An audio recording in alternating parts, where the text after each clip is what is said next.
새벽에 나오신 모든 분들에게 하나님께서 말씀의 능력과 기도응답 주시기를 소망합니다. 오늘 예레미야 5장 말씀은 우리가 많이 좀 고민을 해야 되는 말씀 중에 하나인데요. 먼저 구절을 한번 살펴볼까요? 1절에서 9절은 의인 한 사람을 찾을 수 없는 남유다에 대한 현실을 이야기하고 있습니다. 10절에서 19절은 유다 백성이 겪을 재난에 대해서 말씀하시고 20절에서 29절은 유다 백성이 겪는 재난의 원인에 대해서 말씀을 하고 계십니다. 1절을 한번 보실까요? 1절을 보시면 너희는 예루살렘 거리로 빨리 다니며 넓은 거리에서 찾아보고 알아야 되는데 정의를 행하고 진리를 구하는 자를 한 사람이라도 찾으면 이 예루살렘 성을 용서하겠다고 말씀하십니다. 예레미야 선지자가 한 사람이 있죠. 또 그 밖에 경건한 사람도 있을 텐데 왜 한 사람이라고 말씀을 하셨을까요? 그만큼 예레미야 시대가 살던 시대가 악해졌고 음란해졌고 이제 하나님이 멸하실 수밖에 없을 만큼 모든 사람들이 악에 물들었다는 것입니다. 여러분, 아브라함 시대 하나님이 소돔과 고모라를 멸하실 때 10사람을 말씀을 하셨죠. 그때로부터 1500년이 지났습니다. 10사람에서 한 사람으로 줄어들었다는 것은 그만큼 세상은 갈수록 악해질 뿐이고 사람들은 진리와 정의보다는 하나님을 찾기보다는 그들이 섬기는 우상을 따라서 결국에 악해질 수밖에 없는 세상을 만든다는 것을 이야기하는 것입니다. 그래서 여러분, 세상은 사실 갈수록 악해져 가는 게 어쩌면 지극히 정상일 수 있습니다. 하나님을 찾지 않으면 점점 더 악해져 가고 한 사람조차 찾기도 어려울 만큼 하나님이 탄식하는 세상을 만든다는 것이죠. 그런데 더 문제는 차라리 하나님을 믿으면 모르겠는데, 하나님을 믿지 않으면 모르겠는데 오늘 본문을 보시면 하나님을 믿는 백성들이 악을 행한다는 것이 이게 큰 문제입니다. 2절을 한번 볼까요? 이들이 맹세를 하는데 어떻게 맹세합니까? 하나님의 살아계심을 두고 맹세하는데 사실은 거짓 맹세라는 것이죠. 내가 하나님의 살아계심을 두고 맹세합니다. 우리 하나님은 전지전능하시고 무소부재하시는 그 하나님 앞에 큰 소리를 치면서 맹세해야 하는데 2절 후반절을 보니까 실상은 거짓 맹세라는 것이죠. 얼마나 악에 물들었는지 3절을 한번 보실까요? 주께서 그들을 치셨을지라도 아픈 줄을 알지 못하죠. 멸하셨을지라도 그들이 징계를 받지 않죠. 오히려 바위보다 굳게 얼굴을 해서 돌아오기를 싫어합니다. 이게 굉장히 강팍한 마음입니다. 하나님이 치셨으면 이게 우리를 위해서 경고하시고 돌아오라는 사인이구나 라는 것을 알아야 되는데 그것을 전혀 모른다는 것이죠. 아픈 줄도 알지 못할 만큼 강팍해지고 있습니다. 예레미야 선지자가 보기에 세상이 온통 악해져 가니까 이게 도대체 왜 이럴까 궁금해졌죠. 탄식이 나옵니다. 그래서 4절과 5절을 보시면 가난한 사람들을 먼저 찾아가 봅니다. 가난한 사람들을 가봤더니 이 가난한 사람들은 너무 하나님에 대해서 무지하고 또 하나님의 이 법을 알지 못한다고 나오죠. 먼저 4절을 한번 보실까요? 이 무리 가난한 사람들은 비천하고 어리석은 이런 사람들이라서 하나님의 길, 자기 하나님의 법을 알지 못하는구나. 너무 먹고 사는 게 힘들어서 그래서 온통 세상을 향한 원망과 탄식뿐이라 자기들을 살리려고 하는 하나님의 말씀을 알지 못하겠구나 하고 그래서 이제 부유한 사람들을 한번 찾아가 봤습니다. 5절을 한번 보실까요? 가난하고 비천한 사람들에게서 이제 부유하고 그래도 하나님의 법을 알 것 같은 사회 지도자들을 한번 찾아가 봤죠. 그래서 이제 가봤더니 이들도 똑같이 어떻게 됩니까? 여호와의 길, 자기 하나님의 법을 안다고 했는데 문제는 그들은 일제히 멍에를 꽂고 결박을 끊었다고 나오죠. 이 얘기는 뭐냐면 마치 말처럼 당나귀처럼 하나님이 묶어두신 이 고삐를 완전히 끊고 자기 마음대로 날뛰는 그런 말과 같았다는 것입니다. 살리려고 하는 하나님의 말씀을 마치 그냥 말들처럼 나를 구속하려고 해 하면서 일제히 끊어버렸다는 것이죠.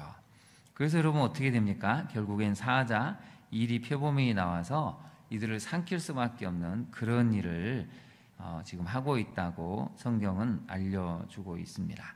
얼마나 여러분 이 시대가 타락을 했는지 한번 볼까요? 7절부터 한번 보겠습니다. 내가 어찌 너를 용서하겠느냐? 내 자녀가 나를 버리고 신이 아닌 것들로 맹세하였으며, 거기다 밑줄을 보실까요? 너의 자녀가 얼마나 타락을 했는지 자신의 자녀들도 하나님을 버리고 우상이 아닌 것들로 맹세했다는 것이죠. 그래도 지금 세대는 모양이라도 하나님 앞에 맹세합니다 했는데 마음은 그렇지 않았죠. 자녀들은 아예 이제 그럴 생각조차 없습니다. 아니 왜 하나님께 맹세해? 거짓 우상들로 맹세했죠. 그리고 7절 후반절 한번 볼까요? 배불리 먹였다는 것은 하나님이 그들에게 부를 주시고 권력을 주시고 형통한 삶을 주셨는데, 간음하여 창개지 바다에 모였죠. 8절을 보시면 두루 다니는 살찐 수말같이 욕정을 따라서 각기 이웃사내를 따르다 하는 얘기는 탐냈다는 것입니다. 십계명 중에 하나가 무엇입니까? 간음하지 말라는 것이죠. 내 이웃의 것을 내 이웃의 아내나 그의 소유물을 탐내지 말라고 하셨는데, 완전히 말씀이 무너진 사회를 만들어 버렸다는 것입니다. 지금 예레미야 시대가 살고 있는 시대가 지금 이런 시대였다는 것이죠. 예레미야 선지자가 왜 힘이 드냐면 결말을 알고 있습니다. 이렇게 가면 망하게 되고 실제로 망하게 될 거라는 것을 알고 있는데 막을 방법이 없습니다. 여러분, 지금 날씨가 점점 더워져 가고 있죠. 날씨도 참 다양하게 더워지는 것 같습니다. 너무 열풍이 불어서 더운 것 같고 너무 습해서 덥습니다.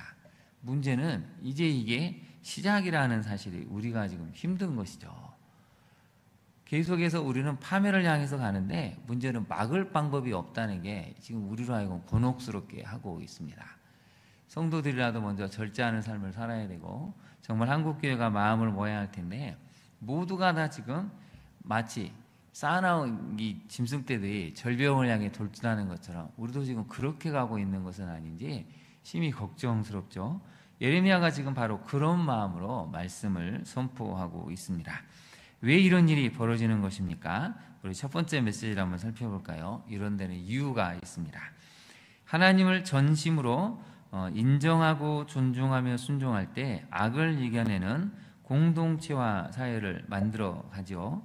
근데 여러분, 사실은 하나님을 인정하지도 않고 존중하지도 않고 말씀에 순종하지 않으니까 우리 세대, 우리 다음 세대 자녀들도 오늘 본문에 나온 이스라엘 백성들처럼 이런 악을 행하고 하나님을 떠나는 일을 보여주게 된다는 것입니다. 그것은 가난한 사람이든 부유한 사람이든 계층에 상관없이 이런 일이 벌어지고 있다는 것이죠.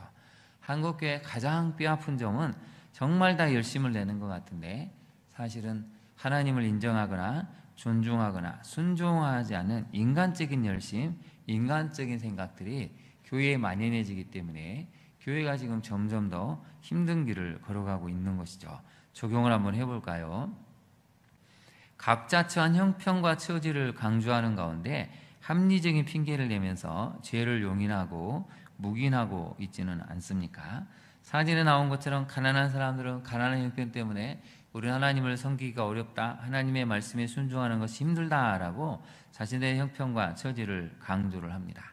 또 부유한 사람들은 부유한 사람들대로 자기들의 입장이 있죠.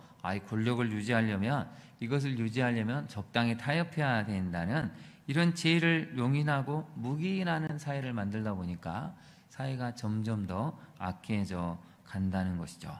두 번째 적용점 한번 살펴볼까요? 하나님께서 이 시대에 찾으시는 한 사람의 성도로 하나님을 경외하는 삶을 살아갑니까? 여러분, 만약에 정말 하나님이 이 시대에 오셔가지고 대한민국에 내가 한 사람이라도 찾으면 좋겠다 하면 이게 충격이지 않겠습니까? 물론 그러지는 않겠지만, 여러분, 마지막 시대에도 이 예레미야 시대 때도 정말 많은 사람들이 경건하게 안식일마다 찾아오고 절기마다 찾아오고 금식도 했습니다. 근데 하나님은 한 사람을 찾기가 어렵구나라고 탄식을 하셨다는 것이죠.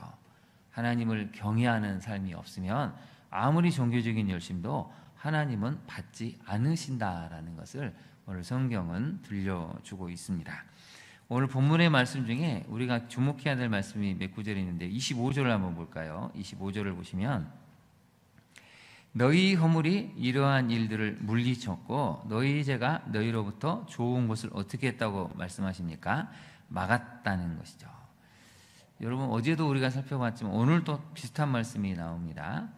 하나님이 우리에게 풍성한 삶, 정말 좋은 추수를 열매를 자녀들을 향한 형통한 삶을 주기를 원하시는데 너희 허물이 너희 악들이 이러한 것을 물리쳐 버렸다는 것이죠. 튕겨냈다는 것입니다.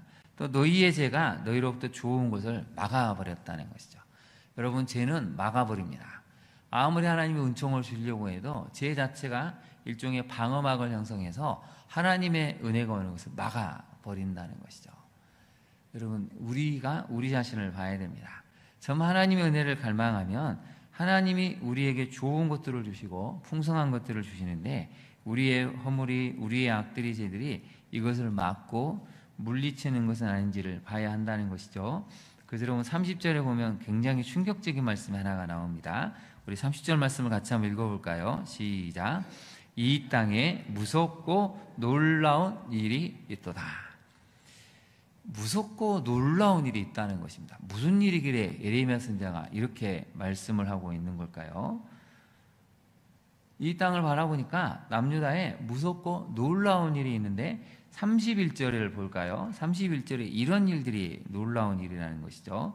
선지자들은 거짓을 예언하고 제사장들은 자기 권력으로 다스리고 내 백성은 그것을 좋게 여기는 이 사회, 이런 일들은 무섭고 놀라운 일이라는 것이죠. 여러분 이걸 우리가 무서워해야 하고 두려워해야 되는데 놀랍게도 많은 사람들이 이건 무섭고 놀라운 일로 여기지 않는다는 것이죠. 여러분 두 번째 메시지를 한번 살펴볼까요? 이걸 정리하면 이런 뜻입니다. 성도들이 진정 두려워해야 될 일은 죄로 인한 공공에 인한 거짓, 악을 당연시하는 사회라는 것이죠. 지금 예레미야 시대 때 이 악들이 너무 당연해지고 이걸 누구도 이상하게 여기지 않은 이게 두렵고 무섭고 놀라운 일이라는 것이죠. 하나님을 믿는 한 나라 공동체가 말씀으로 탄생한 언약 공동체에 대해서 이 거짓이 악이 공공연하게 행해지는데 이걸 아무도 다 이상하게 여기지를 않는다는 것입니다. 이게 무서운 일이라는 것이죠. 이런 사회는 결국 망할 수밖에 없다는 것입니다. 우리도 여러분 너무 당연하게 여기고 있지 않습니까? 당연하지. 세상이 이렇게 악한 것은 너도 악하고 우리도 악하고 다 악하니까 그럴 수밖에 없지 하는 이것이 여러분 무서운 일이라는 것이죠. 적용을 한번 해볼까요? 여러분 전능하신 하나님을 부정하고 싫어하는 마음이 온갖 좋은 것을 물리치고 막고 있음을 알고 있습니까? 하나님을 싫어하면 하나님을 부인하면 아무리 하나님이 우리에게 좋은 것을 흘려보내셔도 죄의 딱 방어막이 막아버려서 우리에게 들어오지를 못한다는 것이죠. 두 번째 적용을 한번 해볼까요? 여러분 이 사회에 뿌리 내린 거대한 구조적인 악, 집단악을 당연시 여기고 오히려 동조하고 있지는 않습니까? 여러분 31절에 보면 굉장히 놀라운 단어가 하나가 나오죠. 선지자들은 거짓을 예언합니다. 제사장들은 자기 권력으로 백성들을 마음껏 휘두르죠. 문제는 내 백성은 그것을 아프게 여겨야 되는데 뭐라고 여기죠? 좋게 여겼다는 것입니다. 여러분 이상하지 않습니까? 그래도 어떤 한 공동체는 이거 이상하다, 가슴 아파하고 애통해야 되는데 백성들조차도 그것을 좋게 여겼다는 것입니다. 왜 그렇습니까? 여러 가지 이유가 있죠. 예레미야 선지자처럼 너희 이러면 망한다고 아무리 외치는 우리 마음을 좀 힘들게 하는 선지자보다는 괜찮아, 하나님은 사랑했습니다, 여러분이 기도하면 다 용서해 주시고 잘 될 것입니다, 평안합니다, 적군이 쳐들어와도 히스기야 왕 때처럼 한순간에 천사를 보내셔서 다 멸하실 것입니다. 이런 귀에 듣기 좋은 말만 하니까 그냥 그것이 좋아 보이는 것이죠. 또 나도 권력만 가지면 저렇게 마음대로 휘둘러도 되는구나, 이런 것을 보면서 닮아갔다는 것입니다. 이게 무섭고 놀라운 일이라는 것이죠. 여러분 우리가 하나님을 믿는다는 것은 이 땅에 행해지는 악을 보고 우리도 그걸 당연시 여기고 있다면 애통해야 하고 슬퍼해야 합니다. 근데 오늘 본문에 나온 것처럼 그것을 좋게 여기고 따라간다면 이건 하나님이 오늘 말씀하신 것처럼 무섭고 놀라운 일을 우리 스스로 용인하고 허용한다는 것이죠. 오늘 본문에는 자녀들에 대한 이야기가 나오죠. 7절에 보시면 내 자녀가 나를 버리고 신이 아닌 것들로 맹세했다는 것이죠. 근데 17절도 한번 볼까요? 17절도 보시면 한 나라가 일어나서 이스라엘 땅을 칠 텐데 그들이 와서 하는 일이 있습니다. 너의 자녀들이 먹을 추수곡물 양식을 먹고 내 양떼 숫대를 먹고 내 포도나무 무화과 열매를 먹고 내가 맺는 견고한 성읍을 칼로 파멸해 버린다는 것입니다. 우리 자녀들의 미래가 송두리째 사라진다는 것이죠. 우리 세대의 죄악, 우리 세대의 죄악을 보고 그걸 당연시 여겨서 본받는 우리 자녀 세대가 망해버린다는 것입니다. 그래서 오늘의 말씀을 우리가 기억해야 됩니다. 하나님은 좋은 것을 주기를 원하시는데 우리의 죄와 악이 물리치고 막아버렸다면 그것을 다시 한번 회복할 수 있도록 회개의 자리로 나아가야 한다는 것이죠. 더 늦기 전에 오늘의 말씀을 기억하고 정말 하나님이 원하시는 정의와 공의를 행하고 하나님을 존중하고 인정하며 경외하는 삶을 살아가는 우리 모두가 될 때 하나님은 다시 한번 새 은혜를 주실 것입니다. 그러한 은혜로 살아가는 우리 모든 성도님들 되시기를 간절히 축원합니다. 기도하겠습니다. 하나님, 이 땅에 무섭고 놀라운 일이 있어도 우리는 전혀 거기에 대해서 깨닫거나 놀라지도 않습니다. 너무 끔찍한 악들이, 너무나 놀라운 죄들이 이 땅에 횡행해도 우리의 마음이 무뎌져서 감각이 이제는 더 이상 어떻게 할 수 없을 만큼 무뎌지고 죄에 대해서 무감각해져서 우리가 이러한 악들을 보고 슬퍼하거나 애통하지 않는 지경까지 이르렀습니다. 오늘의 말씀을 기억하고 더 늦기 전에 우리 다음 세대의 자녀를 살리기 위해서 다시 한번 하나님 앞에 기도하고 회개하며 이 땅을 살리려는 노력에 최선을 다해가는 우리 교회와 또 성도들이 되게 하여 주옵소서. 하나님을 찾을 때 더욱더 하나님이 주시고자 하는 풍성한 은혜와 은총이 우리 삶에 흘려들음을 깨닫고 그러한 모든 것들을 막아내는 죄와 악을 멀리하며 물리쳐갈 수 있는 우리 모두의 삶이 되게 하옵소서. 예수님 이름으로 기도합니다. 아멘. 하늘에 계신 우리 아버지, 아버지의 이름을 거룩하게 하시며 아버지의 나라가 오게 하시며 아버지의 뜻이 하늘에서와 같이 땅에서도 이루어지게 하소서. 오늘 우리에게 일용할 양식을 주시고 우리가 우리에게 잘못한 사람을 용서하여 준 것 같이 우리 죄를 용서하여 주시고 우리를 시험에 빠지지 않게 하시고 악에서 구하소서. 나라와 권능과 영광이 영원히 아버지의 것입니다. 아멘. 함께 기도하겠습니다. 오늘의 말씀을 기억하고 하나님, 우리만큼이라도 하나님을 존중하고 경외하고 또 말씀에 순종해가는 삶을 살게 해달라고, 또 죄로 인한 이 공공연한 거짓과 집단 악들을, 구조적인 악들을 당연시 하는 것이 아니라 이 땅을 보며 슬퍼하고 애통해서 우리 다음 세대 자녀들이 정의와 공의가 있고 사랑과 섬김이 있는 그런 땅에 살 수 있는 그런 나라를 회복해 달라고 우리가 기도해야 되겠습니다. 날씨가 점점 이상해져 가고 있습니다. 기후재앙이라고 하는데요, 우리 다음 세대만큼은 창조 질서가 회복될 수 있도록 하나님 다시 한번 이 땅을 회복시켜 달라고, 우리의 탐욕으로 인한 이 재앙을 우리가 멈출 수 있도록 절제하고 다시 하나님이 원하시는 삶을 살 수 있게 달라고 기도해야 되겠습니다. 병중에 있는 성도들을 위해서 여러분 계속해서 기도해 주시기를 바랍니다. 우리 이 시간 주님의 이름을 세 번 부른 다음에 기도하도록 하겠습니다. 주여, 주여, 주여.